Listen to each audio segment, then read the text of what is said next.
Visakha one town పేరు చెబితే అందరికీ హడల్. ఆంధ్రప్రదేశ్ ఆర్థిక రాజధానిగా పేరు మోసిన విశాఖపట్నంలో దాగిన చీకటి కోణం వన్ టౌన్. అభివృద్ధికి నోచుకోని ఈ ప్రాంతాన్ని విశాఖ ఓల్డ్ సిటీ అని కూడా అంటారు. ప్రభుత్వాలు ఎన్ని మారినా పాత నగరానికి పాతరేసి కొత్త నగరానికి జాతర చేయడం అలవాటైపోయింది. కాలుష్యం, నిరుద్యోగం, శాంతి భద్రతల కరువు నిత్యం తాండవించే విశాఖ పాత నగరం మీద 99 టీవీ గ్రౌండ్ రిపోర్ట్ చూద్దాం.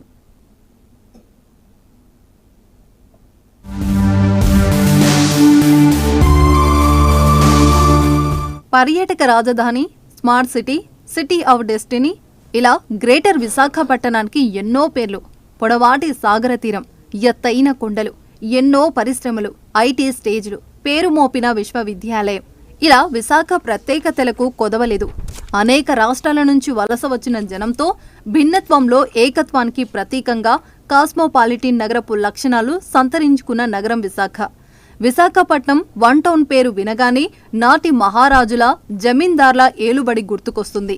ఆనాటి ఆనవాళ్లు ఒక్క వన్ టౌన్లోనే కనబడతాయి. 1847 నాటి saint Aloysius Anglo Indian high school, reading room, ప్రాచీన శ్రీ కనక మహాలక్ష్మి అమ్మవారి ఆలయం, KGH, town hall, Sardar Vallabhbhai Patel market, ఇలా ఎన్నో. అయితే ఇంతటి చారిత్రక కట్టడాలున్న ఈ ప్రాంతంలో అభివృద్ధి మాత్రం లేదు.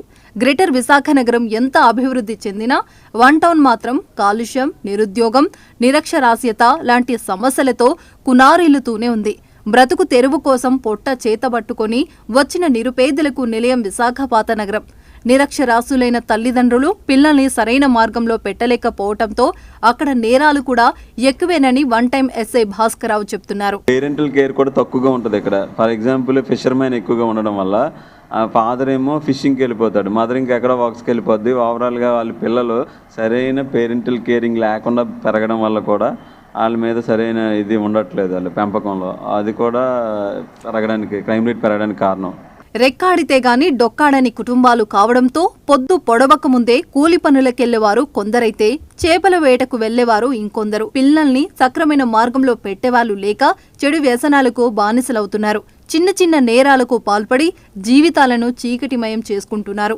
జల్సాలకు అలవాటు పడి గంజాయి వంటి మత్తు పదార్థాలు సేవించడానికి అలవాటు పడ్డ యువతను సరైన మార్గంలో పెట్టడానికి గస్తీ పెంచడం, రాత్రి సమయాల్లో ప్రత్యేక నిఘా, విద్యుత్ దీపాలు పెంచడం, సీసీటీవీల ఏర్పాట్లాంటి చర్యలు తీసుకుంటున్నారు. గంజాయి స్పెషల్ టీమ్స్ ఉన్నాయి, డెకాయ్ కూడా చేస్తున్నాము. అంటే స్కూల్స్, కాలేజెస్, లేదంటే రిమోట్ ఏరియాస్, సులభ కాంప్లెక్స్ ఇలాంటి చోట్ల కొంచెం గంజాయి కాల్చేవాళ్ళు. వీటికి దీన్ని ప్రివెంట్ చేయడానికి గౌరవ సిపి గారి ఉత్తర్వుల మేరకు మేము ఏం చేసామంటే రిమోట్ ఏరియాస్ అన్ని కూడా కెమెరాస్ కవర్ చేసేలా చేసాము. అలాగే ఇల్యూమినేషన్ చేస్తున్నాము. ఆ ఏరియాలోని జీవీఎంసీతో కోఆర్డినేట్ చేసి, అదర్ వింగ్స్తో కోఆర్డినేట్ చేసి ఇల్యూమినేషన్ పెంచుతున్నాం, లైటింగ్. అలాగే కెమెరాస్, సీసీ కెమెరాస్, బుషెస్ కూడా క్లియర్ చేస్తున్నాము. తర్వాత పిల్లల ముఖాముఖి ప్రోగ్రామ్ అని చెప్పి పెట్టి ప్రతి వీధికి జాలారిపేట, జబ్బర్ తోట, ఇవన్నీ ఏరియాస్ ఉన్నాయి. పండా వీధి, ప్రసాద్ గార్డెన్స్, ఎక్కడైతే మాస్ పీపుల్ ఎక్కువ ఉన్నారో ఇక్కడ డెన్సిటీ కూడా ఎక్కువ, జనాభా ఎక్కువగా తక్కువ ప్లేస్లో ఎక్కువ మంది ఉంటారు. నేరో సందులు ఉంటాయండి. అక్కడ పోలీస్ వాళ్ళు కూడా పెట్రోలింగ్కి వెళ్ళడానికి ఛాన్సెస్ ఉండవు. అలాంటి ఏరియాల్లో కూడా మేము వెళ్ళి 2 వీలర్స్లో వెళ్ళి వాళ్ళకి అవేర్నెస్ తీసుకొని వచ్చి సే నో టు డ్రగ్స్ అని చెప్పి అలాంటి గంజాయి కానీ లిక్కర్ ఇలాంటివి కన్జ్యూమ్ చేయకూడదని అవేర్నెస్ తెస్తున్నాము. వన్ టౌన్ పరిధిలో ఎక్కువగా మిస్సింగ్ కేసులు, కుటుంబ కలహాలు, గుర్తు తెలియని మరణాలు ఎక్కువగా నమోదవుతూ ఉంటాయి. 2023 నుంచి 24 ఏడాదికి ఇప్పటిదాకా సుమారు 200 కేసులు నమోదయ్యాయని పోలీసులు చెప్తున్నారు. కేజీహెచ్ గా పిలిచే ధర్మాసుపత్రి ఇక్కడే ఉండటం కూడా మరణాల సంఖ్య ఎక్కువగా నమోదవటానికి కారణమవుతుంటారు. ప్రెజెంట్ అయితే ఇప్పటి వరకు అయితే వన్ టౌన్ పరిధిలోనే ఒక 200 వరకు కేసులు నమోదు చేసామండి. అవన్నీ కూడా మ్యాక్సిమం కేసెస్ మనకి అయితే మిస్సింగ్ కేసెస్ వస్తాయి, లేదంటే 174 డెత్స్ ఎక్కువ జరుగుతాయండి. ఎందుకంటే మాకు కేజీహెచ్ ఉంది. కేజీహెచ్ ట్రీట్మెంట్ కోసమని వస్తారు. ఎవరో వచ్చాడు అన్సౌండ్ మైండ్ ఉంటాడు, లేదంటే ఎవరో ఉంటారు. అలా ఏంటంటే ట్రీట్మెంట్ అయిన తర్వాత వాళ్ళు ఉండరు, కేరింగ్ లేకపోయేసరికి వాడు మిస్ అయిపోతాడు, అన్సౌండ్ మైండ్ అవ్వడం, ఎటో పోతాడు. అలాగా ఆ విధంగా మాకు వస్తుంది. అలాగే బెగ్గర్స్, ఏదైతే అన్నోన్ డెడ్ బాడీస్ ఎవడో ఒక ట్రీట్మెంట్కి వస్తున్నారండి. ట్రీట్మెంట్కి వచ్చిన తర్వాత ఆ పేషెంట్కి కేరింగ్ ఉండదు, పేషెంట్ అసిస్టెన్స్ ఎవడో ఉండకుండా మనం కేజీహెచ్ కాబట్టి ధర్మాసుపత్రి కాబట్టి ఎలాంటి అడ్రస్లు ఏమి ఊరు పేరు లేకపోయినా అక్కడ వైద్యం దొరుకుతుంది. సో ఎవరో ఒక అన్నోన్ పర్సన్ రావడం, ఆడు డ్యూరింగ్ ట్రీట్మెంట్ లేదా ట్రీట్మెంట్ ముందో ఓపీ దగ్గర చనిపోవడం, ఈ విధంగా మాకు అన్నోన్ డెత్స్ ఎక్కువ ఉంటాయి. అదేవిధంగా మిస్సింగ్ కేసులు కూడా ఎక్కువ ఉన్నాయి. అన్నింటినీ కూడా ఛేదించి ఎప్పటికప్పుడు అన్ని కూడా మేము ఇచ్చేస్తాం, రెక్టిఫై చేస్తాం.